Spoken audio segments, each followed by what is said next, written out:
trauma is not the events. Trauma comes from the Greek word for wounding. So trauma is a wound that you sustain. And you can be wounded without catastrophic events. So those traumas, the big, noticeable, terrible events that happen to you, they're called, we can call big T trauma. Mm-hmm. But you can also wound people, not only by hurting them badly, but simply by not meeting their needs. And in this society, a lot of children grow up with their essential human needs being met. So that's what I call small T trauma, where people aren't doing bad things to you necessarily, but the good things that should be happening are not happening. Mm-hmm. So you can hurt people by hitting them. You can also hurt people by not giving them water, so not meeting their needs. Mm-hmm. In that sense, we have certain emotional needs as human beings, as evolved human beings, that this society not only fails to meet, but actually tramples on very deliberately and very chronically. So a lot of children get traumatized, not just by what happens to them, but by what doesn't happen to them that should have happened. Right. When trauma acts up, the midfrontal cortex, the part that's rational and can respond in the present moment, goes offline. And these traumatic imprints show up and they govern your behavior. So all of a sudden, just as you say, I start acting like a hurt little child. Healing of trauma is in learning to recognize and cope with these imprints. Mm-hmm. But the lack of that healing shows up in this society in every realm, in medicine, in health, in mental health, in the pop culture, in politics, in economics, everywhere. Right. There's a rise in autoimmune disease. Autoimmune disease are conditions where the immune system turns against itself. So, and starts destroying. The immune system, which is meant to protect us, turns against us and starts destroying our bodies. Now, examples are rheumatoid arthritis, scleroderma, lupus, chronic fatigue, multiple sclerosis, Crohn's disease, ulcerative colitis, chronic psoriasis, autoimmune eczema. One could go on. This is rising in this society. And not only is it rising in a society, as the globalized economic system takes over more of the world, it's rising internationally. And it's rising particularly amongst women. Now, when I looked at the people who develop autoimmune disease, it's always related to stress. And particularly people's coping styles. So people with autoimmune disease typically repress their emotions. They don't know how to be in contact with their healthy anger. They tend to suppress their real selves to fit in with society and with their families. And essentially, when people don't experience their healthy anger doesn't go away. It gets suppressed, turns against themselves. Now, our emotional apparatus is very much connected to our immune system. In fact, they're part and parcel of the same system. When our emotions turns against us, our immune system can turn against us as well. Mm-hmm. In this society, because so many people are not allowed to be themselves, they have to kind of suppress who they are in order to survive and fit in, we're getting more and more autoimmune disease, is my view. Lots of evidence for that. So I've worked in all areas of medicine, from delivering babies to palliative care, looking after terminally ill people. So I've seen a lot of disease as a physician. What's surprising to me is that some people who should resent their illness, we all would naturally, nobody wants to get sick, they found that the disease is actually a teacher to them, because the disease pointed out to them why they were not living a life that was authentic, why they were living a life of self-suppression. An example is a very well-known one. Anita Moorjani, who wrote a book called Dying to Be Me. She was literally on the verge of death. And she was terminally ill. She wasn't going to live. And then she had this near-death experience, and she finds out that all her life she had not been herself. That's why the title, Dying to Be Me. At the death's door, she realizes that she needs to be authentically herself, and she actually recovers. And so that the disease taught her to be herself.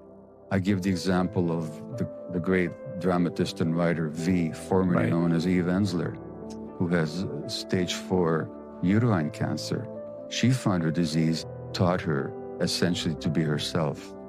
I've met people, even in terminal illness, who are not going to recover, who did not recover, who said, what I learned was so precious, I'm grateful for my disease. I've met people with addictions who said, I wouldn't wish this on anybody, but my God, did it teach me? Yeah, that idea, the grateful alcoholic Yeah. notion. It's tricky though. I mean, this is a sensitive thing because to tell somebody or to announce that your disease is your teacher when someone is in grave suffering, it's sort of I don't tell anybody. how dare you, I don't tell anybody that. Yeah. I don't tell anybody that. I just give examples of people who have found it that way. Mm-hmm. But it's not for me to tell somebody else with their illness, you should be happy. This is a teacher for you. I wouldn't want anybody to tell me that, for God's sakes. I'd be very angry if they did. So it's not that we should tell people how they should feel, but it's to point out the possibilities inherent in terms of what an illness can offer people. If people choose to go that way, that's their call. If they don't choose to go that way, I totally understand it. And then there's the larger issues of, when you look at the scientific literature on stress, and by stress I mean emotional factors that affect your physiology, your immune system and your hormones and everything. What are they? The major factors for stress are uncertainty, loss of control, lack of information, and conflict. Mm-hmm. Now, in this society, how many people are living with loss of control, uncertainty, lack of information, insecurity, and conflict? This system is almost designed to make people feel insecure. And for example, at the time of economic crisis, they looked at young people in Greece as compared with Sweden, which wasn't having an economic crisis. The stress hormone levels of the young Greeks were really affected by what's going on economically. And that promotes inflammation. And the researchers actually said that this is going to affect the future health of these young Greeks. Mm-hmm. This is a social issue. It wasn't an individual biological problem restricted to a single human being. It was a social issue inflicted by social, political, and economic conditions. And that happens on a massive scale under globalized capitalism to a lot of people. Right. We don't have to wait for illness for us to dealing with our stuff. I quote this Greek playwright Aeschylus, who said that the way the gods created us, we human beings, we have to suffer into the truth. And that's often the way it works. I mean, I tell you, I went through my own stuff. I had my mental health conditions, my ADHD, my depression, my relationship problems, my stressed marriage, the way that I transmitted my own trauma onto my kids. And unfortunately, most of us, until things go sideways, we're not much impelled to do anything about it. We Right. just kind of take life as it goes and I'm okay. Mm-hmm. Well, but we don't have to wait for serious illness like multiple sclerosis or rheumatoid arthritis or a serious mental health crisis or a severe addiction to wake us up. So we can wake up and recognize that, stuff happened to me, and that's affecting how I conduct my relationship, how I'm in my marriage, how I'm with my friends, how I show up for my work, whether I'm addicted to work or whether I'm not, whether I pursue some addiction or not, whether it's sex, pornography, or gambling, or substances, or shopping, or eating. These all represent some kind of traumatic imprint. And I can deal with it. I can learn to deal with it now, so it doesn't have to get more severe. Yeah. So we don't have to wait for that disease as the teacher to show up. We take a fair bit of trouble to point out that blaming anybody is inappropriate, unscientific, and cruel, actually, and not helpful.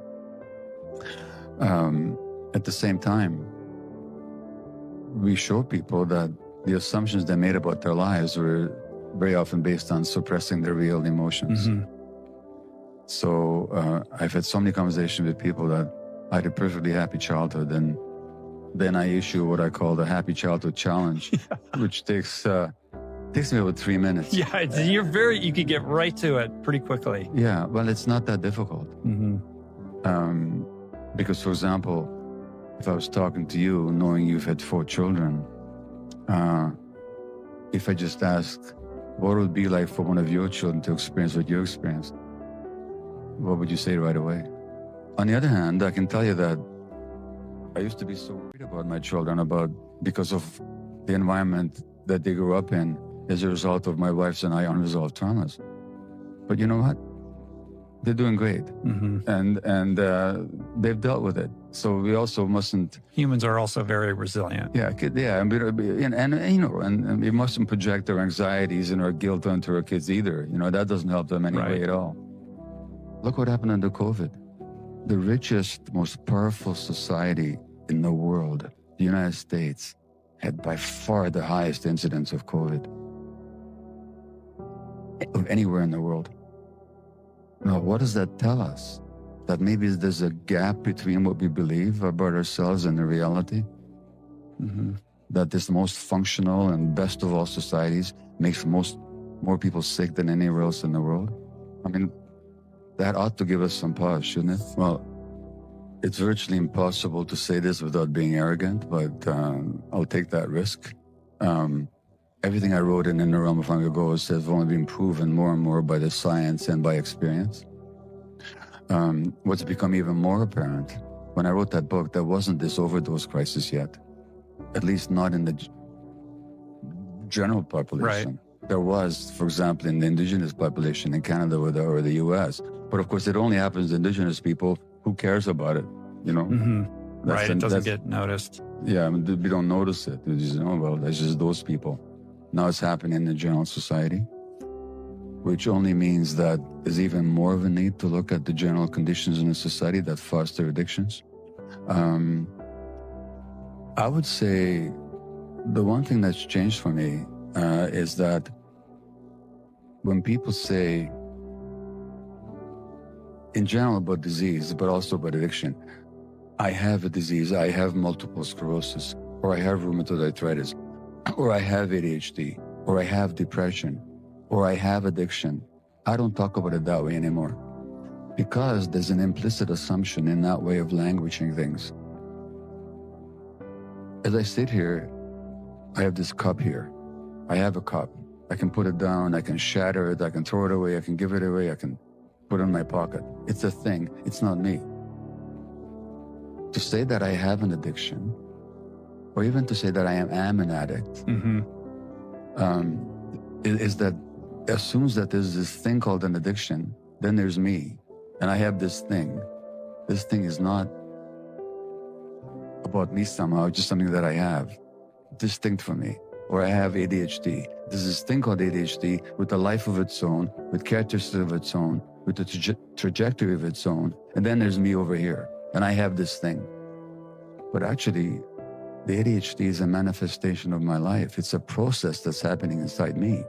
The multiple sclerosis is not a separate thing with a life of its own. It's a process that's happening inside me. The addiction is not a separate thing that I have. It's a process that's happening inside me, which means that if I change the process, I have a way of affecting this thing that we call disease or addiction mm-hmm. or anything else. So it's more or less of a separation between myself and what's happening inside me. And even the language, I am an addict. It identifies the person with a particular habit or with a particular dysfunction. Well, there's some honesty to that, and there's a value to it, because it means I'm no longer in denial. So that's a good thing. So when somebody at a 12-step meeting steps up and says, I'm so-and-so and I'm an alcoholic. Well, that's honest, and that's taking ownership, and that's good. But there's also a risk in it, is that people identify with a particular set of behaviors and a particular set of imprints and patterns. Nobody is their dysfunction. That's not who anybody is. Nobody is a victim. Nobody is an addict. That's not who anybody is. Let's look at this word recovery. What does it mean? It means to find something. When you recover something, you find it. If I talk to anybody who's recovered from addiction or even illness very often, I ask them, what did you recover? What did you find? They said, I found myself, which is the whole theme of the book, is that the loss of self in this culture is the source of pathology. So that self is always available to be recovered. That's the whole point. Even somebody who's heavily drinking right now, if they say, I'm an alcoholic, I say, no, you're not. That's not who you are. You're a person who's in so much pain right now that you're using the alcohol to numb your pain, but you're not, that's not all who you are. So that it's not just a recovered person who's no longer an alcoholic. Even the alcoholic is not an alcoholic in the sense that I'm talking about right now. Yes, they're drinking. Yes, they're hurting themselves. Yes, they're destroying their lives. That's all true. Can't be denied. Needs to be acknowledged. But what if we outlawed the word addict and you couldn't say about anybody that so-and-so is an addict? What if you had to say about them, so-and-so is a human being who suffered a lot in life, and then right now they're trying to escape from their suffering to this particular behavior? That acknowledges the truth without identifying the person with the behavior. Case of children not being picked up when they're crying.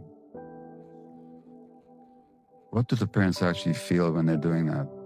Distress. Their heart is breaking. But to fit in with the culture and to go along with the so-called experts, and maybe for their own convenience, they actually ignore their parenting instincts. Now, the more we ignore our parenting instincts, the more they shut down. So the first point is, for God's sakes, listen to your parenting instincts. Don't listen to the experts. They don't know what the heck they're talking about. Listen to your own parenting instincts first. Number one. Number two, human beings and mammals actually are evolved in a way that the most important dynamic in our lives is actually love and connection. And love and connection is the very ocean in which human life evolves. That's much more important than which parenting technique you use or what. Now, this society breaks that connection very early because in the United States, 25% of women go back to work within 2 weeks of giving birth. That is traumatic to the child. If you look at how human beings evolved, children were with their parents all the time. They were held all the time, physically held all the time. They were not hit. And the average age of weaning was between 3 and 5 years. So now, I'm not saying we can go back to being hunter-gatherers, but I am saying that recognize that our basic needs have been in this society really denied. So some people can't help going back to work. That's their economic situation. That's part of the toxicity of our culture. But as much as possible, at least let's see what those children are losing and give them as much love and connection as possible. Don't make it even worse by parenting practices that undermine the relationship. I see limitations that I think that if they move past it, they could even do better work. Because I don't know what the statistics are, but the best statistics I've seen about the 12 steps is they help about 20% of the people. Now, I think that's great, and it's as good as it gets, but I think it would get better. What if they actually, for example, formally incorporated trauma awareness? Now, I know that the trauma awareness can come up for some people in the 12-step program, but it's rather haphazard. And, Bill W. himself was a traumatized child, abandoned by his parents. Why don't we talk about that more? It would really help people tremendously. I've had a lot of people tell me who've been through 12 steps, who read my book or heard my podcast on addiction, and they say, thank you. It finally makes sense to me. So it would take nothing away from the 12 steps to be more trauma informed. Yeah. It would also take nothing away from the 12 steps to use the language, show I'm Rich, I'm an alcoholic, I'm Gabor, and I'm an addict, so on. but at the same time recognizing that no, and that's not exactly who I am either. That's just an aspect of who I am. Right. I don't think it would take it away from the 12 steps to recognize those things.